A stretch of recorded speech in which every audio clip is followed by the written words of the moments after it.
মুখ্যমন্ত্রী মমতা বন্দ্যোপাধ্যায়ের নির্দেশ আর তারপরই জায়গায় জায়গায় অ্যাকশন। ফাঁসি দেওয়ার ছবিটা আপনাদের দেখাবো, যেখানে সরকারি জমি ফেরাতে উদ্যোগ নেওয়া হয়েছে এবং সেখানে বোর্ড বসানো হচ্ছে।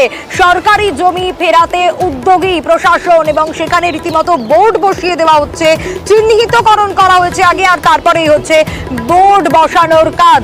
বিশ্বজিতের কাছ থেকে জানতে চাইবো, বিশ্বজিৎ, মুখ্যমন্ত্রী মমতা বন্দ্যোপাধ্যায় নির্দেশ দেওয়ার পর থেকেই কিন্তু জায়গায় জায়গায় এই ছবিটাই ধরা পড়ছে, অ্যাকশন নেওয়া শুরু হয়ে গিয়েছে। আমি ফাঁসি দেওয়ার এই জায়গার পরিস্থিতিটা একটু জানতে চাইবো, বোর্ড বসানোর কাজ তো শুরু হয়ে গিয়েছে। দেখো, দীর্ঘদিন ধরে বন দপ্তরের একাধিক জমি পতিত অবস্থায় রয়েছে, কোথাও বা সেই জমি কিন্তু দখল। আর সেই সমস্ত দখল জমি এবং যেগুলো পতিত জমি, যেগুলো কিন্তু ফাঁকা রয়েছে, সেই জমিকে চিহ্নিতকরণ এবং সেখানে বোর্ড বসানোর কাজ কিন্তু বন দপ্তর শুরু করেছে। একদিন আগেই আমরা দেখেছিলাম যে ভূমি রাজস্ব দপ্তর তারা বিভিন্ন জায়গায় বোর্ড লাগালো এবং তারপর দিন কিন্তু বন দপ্তর নামলো। ফাঁসি দেওয়ার মূলত বেশ কয়েকটি জায়গায় প্রায় 10টি বোর্ড লাগানো হয়েছে।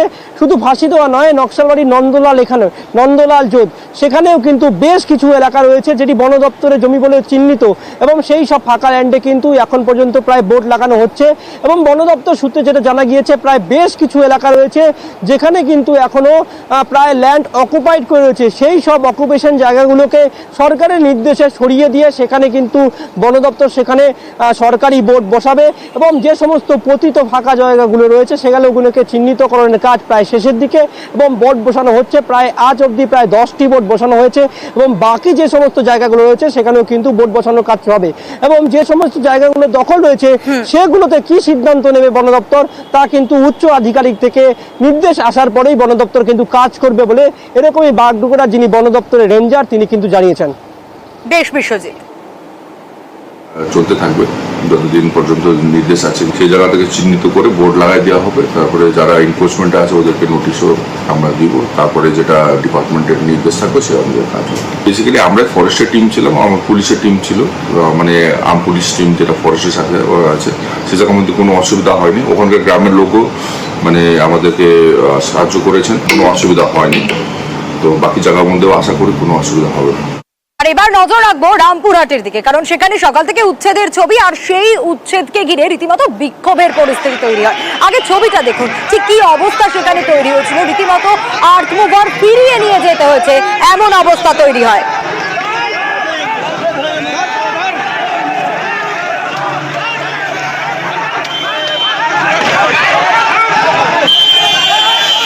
কেন এই পরিস্থিতি তৈরি হলো আর এই মুহূর্তেই বা কি অবস্থা, অক্ষয়ের কাছ থেকেই জানবো।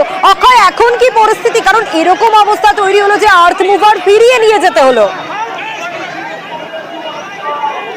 দেখো, তোমাকে জানিয়ে রাখি, রামপুরহাট পৌরসভার ডাকবাংলা মোড় সহ পাঁচমাথা মোড় এই সমস্ত এলাকায় রামপুরহাট মহকুমা পুলিশ প্রশাসন গতকাল মাইকিং করেছিল। এগুলোতে সরকারি জায়গা ঘিরে যেগুলো অবৈধ নির্মাণ আছে এবং ফুটপাত আছে সেগুলি উচ্ছেদ করা হবে। এবং তারপর থেকেই আজ সকাল থেকে যে সমস্ত হকাররা আছে, ব্যবসায়ীরা আছে, তারা পরিবার নিয়ে একত্রিত হয় এবং জমায়েত হয় এবং এই উচ্ছেদের প্রতিরোধ করেন। সকাল সকাল বিদ্যুৎ দপ্তরে গাড়ি আসে, বিদ্যুৎ দপ্তরে গাড়ি ফিরিয়ে দেওয়া হয়। পাশাপাশি রেল পুলিশের পক্ষ থেকেও রামপুরহাট রেল স্টেশন সংলগ্ন এলাকাতেও রেলের যে উচ্ছেদ, সেই উচ্ছেদ অভিযানের নামে রেল পুলিশ, তবে রেল পুলিশ আসতেই আবার ব্যবসায়ীরা কিন্তু ক্ষোভে ফেটে পড়েন এবং রাস্তায় বসে পড়েন, বুলডোজারের সামনে বসে পড়ে। এই মুহূর্তে একটু যে ছবিটা দেখাবো, রেল পুলিশ এখন যে রামপুরহাট স্টেশন সংলগ্ন এলাকা, সেখানে রেল পুলিশের যারা আধিকারিক আছে এবং রেল পুলিশ আছে তারা দাঁড়িয়ে আছেন এবং তাদের ঠিক সামনেই বসে আছেন এবং হকারদের চাপে পড়ে এই বুলডোজার কিন্তু ফিরিয়ে নেয় রেল পুলিশ। তবে রেল পুলিশ এখনো পর্যন্ত করছে না। হকারদের একটাই দাবি, তারা দীর্ঘদিন থেকে ব্যবসা করছেন, তাদেরকে বিকল্প ব্যবস্থা না করে তুলে দেওয়া যাবে না। তাহলে অক্ষয়, যে ছবিটা ধরা পড়লো, অর্থাৎ দুটো উত্তেজনার পরিস্থিতি তৈরি হয় রেলের উচ্ছেদকে কেন্দ্র করে এবং আগে যে উচ্ছেদ সকাল থেকে চলছিল। একদমই তাই। সকালে যে পৌরসভার তরফ থেকে যে উচ্ছেদ করার কথা ছিল সেখানেও যেমন উত্তেজনা ছড়ায়, পাশাপাশি রেলের যে উচ্ছেদ করার কথা সেখানেও কিন্তু সকাল থেকে এই উত্তেজনা চলছে এবং প্রায় 2 ঘন্টা কেটে গেল, এখনো কিন্তু রেলের তরফ থেকে কোনো ঘোষণা করা হয়নি যে আজকে উচ্ছেদ করা হবে না বা তেমন কিছু। তবে যে বুলডোজারটি ছিল সেটা কিন্তু হকারদের চাপে পড়ে ফিরিয়ে নিতে বাধ্য হয়েছে রেল পুলিশ। তবে এখনো পর্যন্ত আন্দোলন করছেন হকাররা। হকারদের একটাই দাবি, তাদের বিকল্প ব্যবস্থা না করে দিলে তারা কিন্তু আন্দোলন থেকে করবে না এবং আগামী দিনেও তারা বৃহত্তর আন্দোলনে নামবেন। বেশ, এখানে বেকার যুবক, শিক্ষিত যুবকরা ফুটের ওপর দোকানে ব্যবসা করতে বাধ্য হয়েছেন। এদের পরিবার আছে। এখানে আমরা প্রশাসনের কাছে এবং রেলের কাছে আমাদের অনুরোধ, তারা যেন দোকানদারদের সঙ্গে আলোচনায় বসে এবং আলোচনায় বসে সুষ্ঠু সমাধান করে এই বেকারদের পাশে থাকে। দিকে দিকে অশান্তির ছবি ধরা পড়ছে, বিক্ষোভের ছবি ধরা পড়ছে এই হকার উচ্ছেদকে কেন্দ্র করে। কিন্তু বনগাঁর যে ছবিটা এবার আপনাদের দেখাবো, সেখানে হকাররাই কিন্তু দখল মুক্ত করে দিচ্ছেন এবং সময় যা দেওয়া হয়েছিল সেই সময়সীমার আগেই কিন্তু হকার উচ্ছেদ অভিযান তাদের নিজেদের তরফ থেকে ফুটপাত দখল মুক্ত করছেন হকাররাই। এবং যশোর রোড ব্যবসায়ী সমিতিকে ধন্যবাদ জানানো হচ্ছে।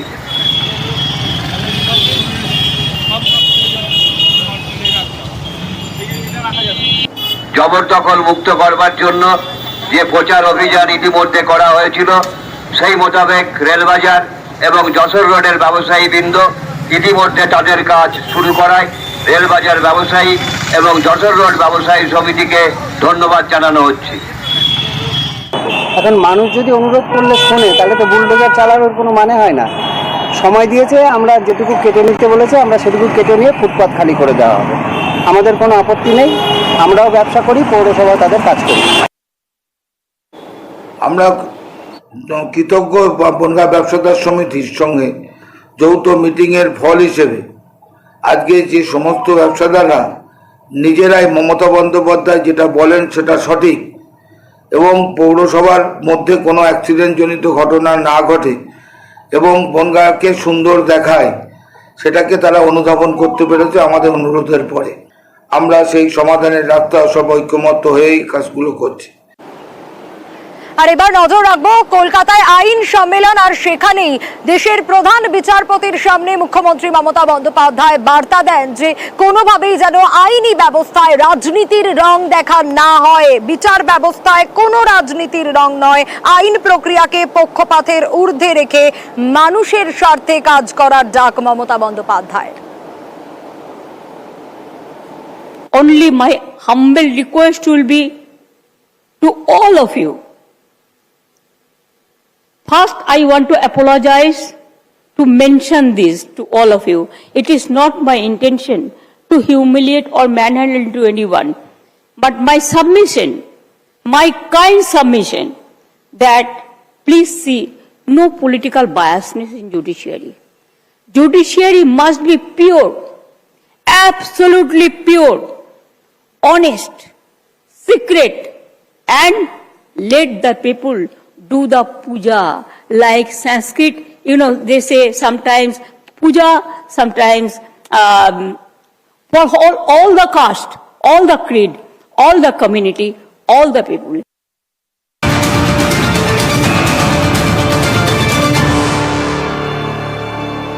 এবার একটা মর্মান্তিক এবং অমানবিক ঘটনার দিকে নজর রাখতে হচ্ছে। শহর কলকাতাতেই গণপিটুনিয়ার, তাতে মৃত্যুর অভিযোগ। শুধু তাই নয়, তারপর প্রমাণ লোপাট করে দেওয়া হয়েছে এমন অভিযোগও উঠে আসছে। বউবাজারের হস্টেলে এই ঘটনা ঘটেছে। ঠিক কি ঘটনা ঘটেছে আরো বিস্তারিত জানবো রনকের কাছ থেকে। রনক, সিসি ক্যামেরার ফুটেজ পর্যন্ত ডিলিট করে দেওয়া হয়েছে, অর্থাৎ খুব প্ল্যান মাফিক এই কাজটা করা হয়েছে। কি অভিযোগ?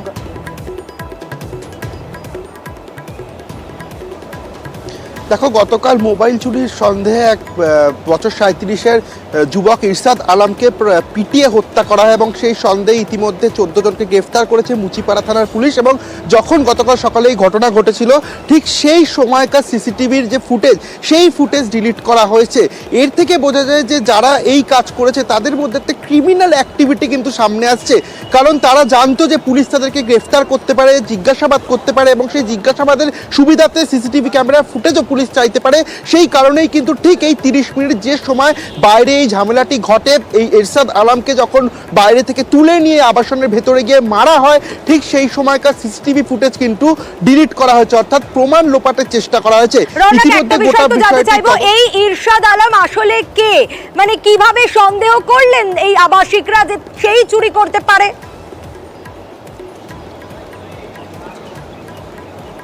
দেখো, যেটা জানা যাচ্ছে আবাসিকদের মধ্যে বেশ কয়েকজন তারা বলেছিলেন যে মোবাইল চুরি করেছে তার সঙ্গে ইরশাদ আলমের জামা কাপড় দেখে শনাক্ত করা হয়েছিল এবং ইরশাদ আলমকেই তারা বলেছিল তারা মোবাইল চুরি করেছে। সেই সন্দেহে ইরশাদ আলমকে ধরা হয় এবং তাকে কিন্তু প্রায় 12 থেকে 14 জন তার উপরে চড়া হয় এবং গণপিটুনি যাকে বলে সেইভাবেই কিন্তু তাকে মারা হয় এবং এমনই পরিণতি হয়, গুরুতর জখম অবস্থায় তাকে হাসপাতালে নিয়ে গেলে চিকিৎসকরা কিছুক্ষণের মধ্যেই কিন্তু তাকে মৃত বলে ঘোষণা করে। শুধু তাই নয়, এই যে ঘটনায় প্রায় 6টি ব্যাট ব্যবহার করা হয়েছে এবং একটি লাঠি ব্যবহার করা হয়েছে, তাকে তার মাধ্যমে তাকে মারা হয়েছে এবং ইতিমধ্যে সেগুলিকে ফরেন্সিকে পাঠানো হয়েছে। যদিও বা তার দেহ ইতিমধ্যে ময়নাতদন্তে পাঠিয়েছে পুলিশ। যতক্ষণ না পর্যন্ত ময়নাতদন্তের রিপোর্ট পুলিশের হাতে আসছে ততক্ষণ পর্যন্ত এই যে হত্যার যে কারণ বা কিভাবে তাকে হত্যা করা হয়েছে স্পষ্টত তা বলা যাচ্ছে না, কিন্তু প্রাথমিক অনুমান পুলিশের যে এই যে এরশাদ আলম তাকে। আর এবার নজর রাখবো আসানসোলে ডাকাতির ছক, কিন্তু ডাকাতি করার আগেই কিন্তু ডাকাত দল ধরা পড়ে গেল। আসানসোলে ডাকাতির ছক করেছিলেন তারা, কিন্তু তার আগেই ঝাড়খণ্ড থেকে গ্রেপ্তার করা হলো ডাকাত দলকে। এ বিষয়ে আরো বিস্তারিত দীপক জানাবে আমাদের। দীপক,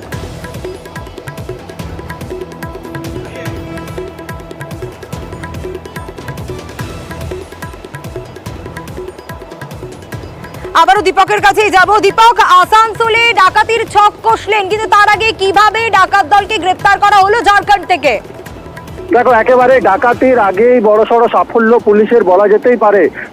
বিহার থেকে বেশ কিছু ডাকাত দল তারা আসানসোলের উদ্দেশ্য আসছিল, ডাকাতির উদ্দেশ্য, এবং তাকে পুলিশ জিজ্ঞাসাবাদ করে জানতে পারছে কি সোনার দোকানেই ডাকাতি করার উদ্দেশ্যে তারা বিহার থেকে রওনা দিয়েছিল আসানসোলের দিকে।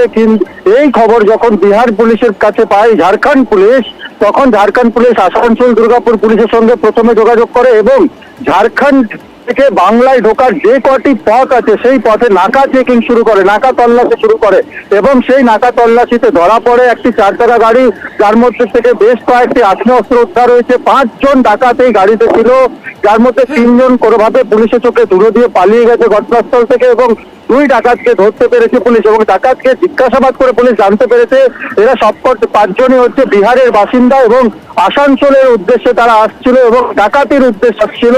এবং দিন কয়েক আগে যেভাবে সোনার দোকানে ডাকাতির ঘটনা ঘটেছিল রানীগঞ্জে, ঠিক একইভাবে বিহার থেকে ডাকাত দল তারা এই রাজ্যে আসছিল, আসানসোলে আসছিল এবং ডাকাতি করার উদ্দেশ্যে এবং সোনার দোকানেই ডাকাতি করতে আসছিল। তাকে কিন্তু আটকে দিল পুলিশের তৎপরতায়, সেই ডাকাতি আটকানো গেল এবং ডাকাত দল এখন পুলিশের হাতে। বেশ দীপক, এসডিপিও কি বলছেন শোনাবো। गुप्त सूचना मिली थी कि कुछ पेशेवर अपराध कर्मी भारी संख्या में हथियार के साथ में आसनसोल के लिए निकले हैं, गिरिडीह से होते हुए जीटी रोड होते हुए आसनसोल में एक बड़ी घटना को अंजाम देने के लिए, एक डकैती की बड़ी घटना को अंजाम देने के लिए निकले हुए हैं। उस संदर्भ में हमें अलर्ट किया गया और एक टीम हमारे द्वारा गठित करके सीनियर एसपी सर के द्वारा चेकिंग के क्रम में वो जैसे ही गाड़ी हम लोग के द्वारा रोका गया, वो निकल कर उसमें से भागने लगे। तो दौड़ाकर उसमें से 2 व्यक्तियों को पकड़ा गया। ये लोग के मन में था कि जाना है, घटना को अंजाम देना है, जो यहाँ का जो लोकल जो है आसनसोल का। আর এবার রায়গঞ্জ মেডিকেলের দিকে নজর রাখবো, কারণ সেখানে ধর্নায় বসেছেন জুনিয়র ডাক্তাররা। তাদের এই ধর্না কেন? কারণ জুনিয়র ডাক্তারদের মারধরের ঘটনা এবং সেই মারধরের ঘটনাতেই কিন্তু জুনিয়র ডাক্তারদের এই ধর্না। আরো বিস্তারিত মুক্তার কাছ থেকে জানবো। মুক্তা, কতক্ষণ ধরে এই ধর্না চলছে এবং কি বলছেন জুনিয়র ডাক্তাররা? দেখো সোনিয়া, গতকাল রায়গঞ্জ মেডিকেল কলেজে এক রোগীর চিকিৎসা করতে এসে চিকিৎসা গাফিলতিতেই কিন্তু ডাক্তার এবং যে রোগীর আত্মীয়রা রয়েছে তাদের মধ্যে ধুমধুমার পরিস্থিতি তৈরি হয়ে যায়। তবে গতকাল থেকে কিন্তু যারা জুনিয়র ডাক্তাররা রয়েছে তারা কিন্তু এখানে অবস্থানে বসছে। তাদের বক্তব্য, যারা ডাক্তারদেরকে আক্রমণ করেছে এবং মারধর করা হয়েছে বলে অভিযোগ করছেন তাদেরকে অবিলম্বে হয়েছে এবং পাশাপাশি রায়গঞ্জ থানা পুলিশ দুজনকে গ্রেপ্তার করেছে। পাশাপাশি যে আরো যে যারা দুষ্কৃতীরা রয়েছে তাদেরকেও গ্রেপ্তার করতে হবে। সেই কারণে কিন্তু রায়গঞ্জ মেডিকেলের সামনে কিন্তু জুনিয়র ডাক্তাররা কিন্তু অবস্থান বিক্ষোভে বসেছে এবং প্রায় 24 ঘন্টা পেরিয়ে গেল, এখনো পর্যন্ত সেই অবস্থানে জারি রয়েছে। তাই এই শুধু ইমার্জেন্সি খোলা থাকলে কিন্তু আহত সমস্ত পরিষেবা কিন্তু বন্ধ রেখেছে জুনিয়র ডাক্তাররা। তবে এই যে পরিষেবা বন্ধ রাখাতে কিন্তু প্রচুর সাধারণ মানুষের অসুবিধা হচ্ছে, যারা চিকিৎসা করতে আছে তারা কিন্তু সমস্যা করতে হচ্ছে। তবে তাদের যারা জুনিয়রদের ডাক্তারের বক্তব্য যে আমাদেরকে সিকিউরিটির ব্যবস্থা করতে হবে, পুলিশ প্রশাসনের দায়ভার দিতে হবে, কারণ 24 ঘন্টা পেরিয়ে গেলে দুজনকে গ্রেপ্তার করা হলে আরো বাদবাকিকে কেন গ্রেপ্তার করছে না রায়গঞ্জ থানা পুলিশ, সেই কিন্তু দাবি তুলছে জুনিয়র ডাক্তাররা। একেবারে দাবি তুলছেন জুনিয়র ডাক্তাররা। বেশ মুক্তা, আমাদের দাবি ছিল এটাই যে আমাদের যে সমস্ত ডক্টরদের প্রতি হাত দেওয়া হয়েছে, ডক্টর সেফটির কথা ভেবে আমরা বলেছিলাম যারা এই জিনিসটা করেছে তাদেরকে যত তাড়াতাড়ি সম্ভব পুলিশ অ্যারেস্ট করবে। কিন্তু যেহেতু আমাদের দাবি পুলিশ মানেনি যে ধর্না, সেটা চালিয়ে যেতে বাধ্য হচ্ছি। আমরা কোনোদিনই পেশেন্ট পার্টির অপোজিট নয়, আমরা কোনোদিনই চাই না এখানে কোনো রকম অব্যবস্থার সৃষ্টি হোক। নর্মালি যেভাবে এমার্জেন্সি চলে তার চেয়ে অনেক বেশি সংখ্যক ডাক্তার দিয়ে এমার্জেন্সি পরিষেবা চালু আছে। রোগীদের মুমূর্ষু অবস্থার কথা মাথায় রেখে ওয়ার্ডে যে সমস্ত পেশেন্ট ভর্তি আছে তাদেরকে আমাদের হাউস স্টাফ দাদারা, সিনিয়র ডক্টররা, মেডিকেল অফিসাররা নিরন্তর সারাদিন 24/7 পরিষেবা দিয়ে যাচ্ছে। আমরাই যদি দিনের পর দিন মার খাই, কিছু হুলিগানস যদি আমাদের উপরেই অ্যাটাক করে যায় দিনের পর দিন, তাহলে আমরা কিভাবে সেফ ফিল করবো এই প্রফেশনটার মধ্যে? আর এবার একটু ওয়েদার আপডেটে নজর রাখতেই হবে, তার কারণ উত্তরবঙ্গে অতি বৃষ্টি আর দক্ষিণবঙ্গের মানুষজন ভাবছেন যে কবে ভারী বৃষ্টি হবে। আপনাদের জানিয়ে রাখি ইতিমধ্যেই কিন্তু পূর্বাভাস এসে গিয়েছে ভারী বৃষ্টির। আরো বিস্তারিত অবশ্যই জানবো বিশ্বজিতের কাছ থেকে, কখন বৃষ্টি হতে পারে, ভারী বৃষ্টির পূর্বাভাস কখন কখন থাকছে। বিশ্বজিৎ, আজকে বিক্ষিপ্তভাবে বৃষ্টি হবে, দিনভর দফায় দফায় বৃষ্টি হবে। আজ এবং আগামীকাল এই দুদিন ভারী বৃষ্টির সতর্কতা রয়েছে। আজ দক্ষিণবঙ্গের প্রায় 9 জেলাতে ভারী বৃষ্টির সম্ভাবনা। পূর্ব পশ্চিম মেদিনীপুর, উত্তর দক্ষিণ 24 পরগনা, পূর্ব পশ্চিম বর্ধমান এবং বাঁকুড়া, পুরুলিয়া, ঝাড়গ্রাম, বীরভূম, এই যে জেলাগুলি বৃষ্টি বেশি হওয়ার সম্ভাবনা রয়েছে। ভারী বৃষ্টি 9 জেলাতে হবে এবং আগামীকালও 5 জেলায় ভারী বৃষ্টির সতর্কতা রয়েছে। উত্তর ও দক্ষিণ 24 পরগনা, বীরভূম, মুর্শিদাবাদ এবং নদিয়া, এই যে 5 জেলায় ভারী বৃষ্টির সতর্কতা আগামীকাল। এবং বিক্ষিপ্তভাবে কলকাতা সহ দক্ষিণবঙ্গের সব জেলাতে বিক্ষিপ্তভাবে হালকা মাঝারি বৃষ্টি, দফায় দফায় বৃষ্টি হবে। এবং 4-5 দিন, আগামী 4-5 দিন এই ধরনের আবহাওয়া থাকবে, মেঘলা ও আংশিক মেঘলা আকাশ। উত্তরবঙ্গের ক্ষেত্রে আজ ও কাল ভারী থেকে অতি ভারী বৃষ্টির সতর্কতা রয়েছে এবং উপরের দিকের 5 জেলায় ভারী বৃষ্টি চলবে এবং নিচের দিকের জেলাগুলির মধ্যে উত্তর দিনাজপুরেও ভারী বৃষ্টির সতর্কতা রয়েছে। মালদা ও দিনাজপুরেও হালকা থেকে মাঝারি বৃষ্টি, অর্থাৎ রাজ্য জুড়ে বৃষ্টি আজকাল ভারী থেকে অতি ভারী বৃষ্টি। উত্তরবঙ্গে, দক্ষিণবঙ্গে ভারী বৃষ্টি, একেবারে ভারী বৃষ্টির সতর্কতা রয়েছে উত্তরবঙ্গে। আর উত্তরবঙ্গে এমনিতেই এত বৃষ্টি হচ্ছে তার জেরে বারবার ধস, আবারও কিন্তু পাহাড়ে ধস নেমেছে। 10 নম্বর জাতীয় সড়ক একেবারে বিপর্যস্ত অবস্থা। 10 নম্বর জাতীয় সড়কে যে পরিস্থিতি তৈরি হয়েছে, শুধু 10 নম্বর জাতীয় সড়কে লিকুভির এবং 28 মাইল তার মাঝে কিন্তু এই ধসের ঘটনা। পার্থর কাছ থেকে জানবো, পার্থ এই মুহূর্তে কি পরিস্থিতি, কারণ লাইফ লাইন তো একেবারে বন্ধ, যে পরিস্থিতি, যে অবস্থা তৈরি হয়েছে, পর্যটক, সেক্ষেত্রে সাধারণ মানুষ কি অবস্থা?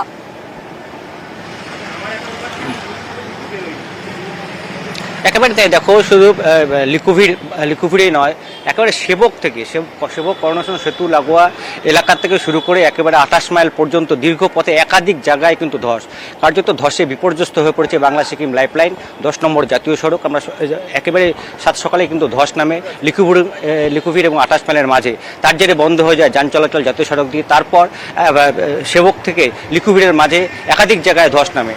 সব মিলিয়ে একেবারে ধসে জেরবারে এই 10 নম্বর জাতীয় সড়ক। স্বাভাবিকভাবে সাধারণ মানুষ তো বটেই, পর্যটকরাও কিন্তু এর শিকার হয়েছে এবং ঘুরপথে গাড়ি চলাচল করছে। দিনভর এই ভোগান্তি থাকবে, যদিও পূর্ত দপ্তরের কর্মীরা ঘটনাস্থলে পৌঁছে ধস সারানোর কাজ শুরু করেছে। তারা চেষ্টা চালাচ্ছে যাতে দ্রুত অন্ততপক্ষে ওয়ান ওয়ে ট্রাফিকিং, অর্থাৎ একমুখী যান চলাচল যাতে করানো যায়, সেই চেষ্টায় তারা চালাচ্ছে। আপাতত কিন্তু ঘুরপথে গাড়ি চলাচল করছে। শিলিগুড়ির সঙ্গে কালিম্পং এবং গ্যাংটকের যোগাযোগ চলছে ঘুরপথে। শিলিগুড়ি থেকে সেবক থেকে ডুয়ার্স হয়ে লাভা, আলগাড়া হয়ে পৌঁছচ্ছে কালিম্পং, আবার কালিম্পং থেকে মংসং হয়ে বিকল্প পথ ধরে পৌঁছচ্ছে রংপুর। স্বাভাবিকভাবেই একদিকে যেমন পর্যটকদের অনেকটা ঘুরপথে অনেকটা সময় নিয়ে নামতে হচ্ছে, তেমনি নিত্যযাত্রী আমরা জানি যে কালিম্পং এবং গ্যাংটকের প্রচুর রোগী প্রতিদিনই কিন্তু চিকিৎসা করাতে আসেন শিলিগুড়িতে, তাদেরও অনেকটাই দুর্ভোগ পোহাতে হচ্ছে। এবং বছরের শুরুতেই কিন্তু এই 10 নম্বর জাতীয় সড়ক, এর আগে আমরা দেখছি তিস্তা মিল্লিতে, এবং আবারও নতুন করে ধস নামায় কিন্তু জাতীয় সড়কের একটা বড় অংশ স্বাভাবিকভাবে বিপর্যস্ত হয়ে গেছে পুরো পরিস্থিতি। বেশ পার্থ।